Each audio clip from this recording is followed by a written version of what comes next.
Hey everybody, it's WB. It's been a long time coming, but I'm finally made the time to get to the range today, and I wanted to show you what I'd be taking with me and give you a feel for what we're doing here. So all three of these guns have not been fired yet, but what we've got today, on top we see the Zastava M90 NP. This is the 223 Zastava. Zoom in here, we got the reinforced receiver.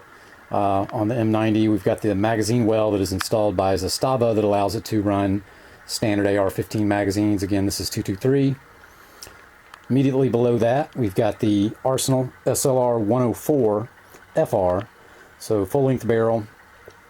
This one's got the triangle folding stock, and I slapped some wood handguards on there. Came with the black poly handguards, and down below that, we have the Ddi Ak-74, again by Ddi, made with Bulgarian parts. Now this is manufactured by Ddi. This is not one of the old Waffenwerks that was left over and warrantied by Ddi when Ddi bought them out. This is, my understanding, newly constructed by Ddi from Bulgarian parts kits. It's got a Ddi receiver, and that's what we're looking at there. Really sharp looking rifle. I did put the wire folding buttstock on there. I don't know how well it shows up on the camera here, but that's what we've got today. Again, none of these have been fired. I'm kind of expecting similar performance out of all these guns. The top gun here, the Zastava M90, has an actual 18-inch barrel as opposed to the other ones that are just over 16 inches. So we'll see if that has any kind of a difference whatsoever. Slightly longer distance between the front and rear sight on the Zastava as well. The top one is a 223 as opposed to the bottom two, which are 5.45 caliber, but similar ballistically. And I'm trying to figure out a good way a simple way that I can test these out and just give some comparison as to how they perform out of the box. So as a means of comparison, I decided to set up a 100-yard silhouette type target and just get a feel for where the rounds were coming in on each one. And up first we have the Zastava M90.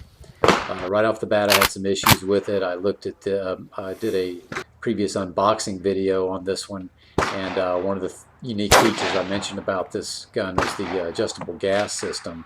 I took a quick look at that, and I noticed that it was on the number 2 setting, which is the middle setting. As soon as I adjusted it to the number 3 position, I had no more issues with it whatsoever. It fed every round.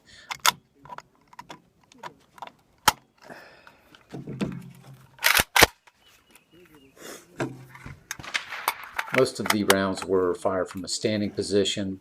However, with the first 10 shots from each one, I did aim with the intention of trying to hit it in the head area.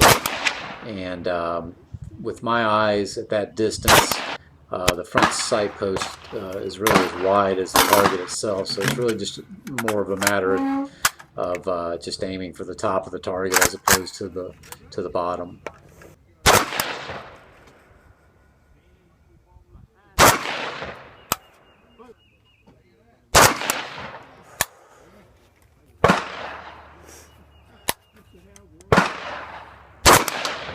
So as far as ability to hit the target out of the box with the Zastava, probably received the lowest marks of the bunch. Got very few rounds even on the paper. It looks like, from what I can tell, the rounds that did hit were the ones that I was intending for the head, with all the rest of them going below the actual target itself. I'm assuming that that's going to need to be adjusted to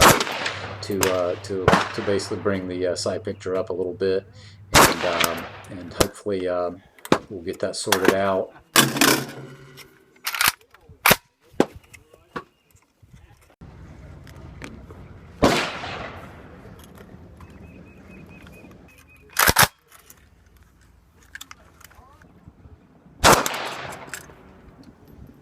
So next up, we took out the Ddi Ak-74 and put some rounds through it.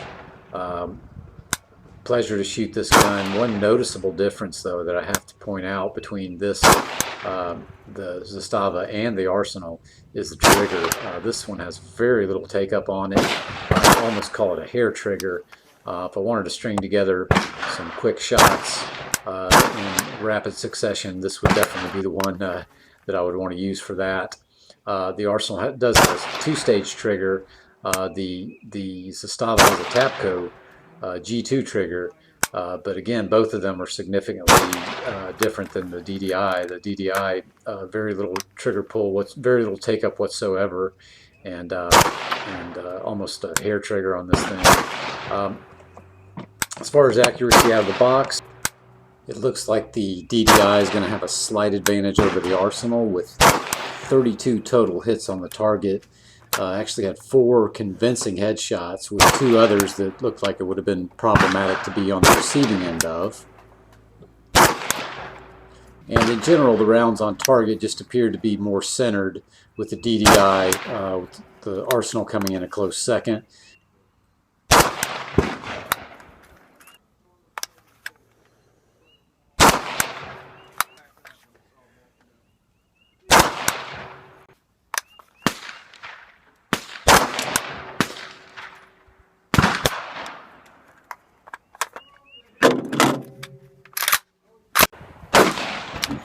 So last but not least, we have the Arsenal SLR 104.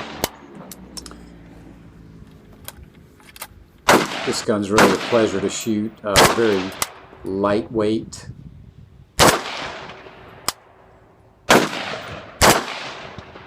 And as far as performance out of the box, it comes in just behind the DDI with 31 rounds on target and 2 clear headshots on this. Now it does seem like this one has a tendency to shoot high and to the left, with most all of the rounds hitting the target or missing the target, being off to the left of center.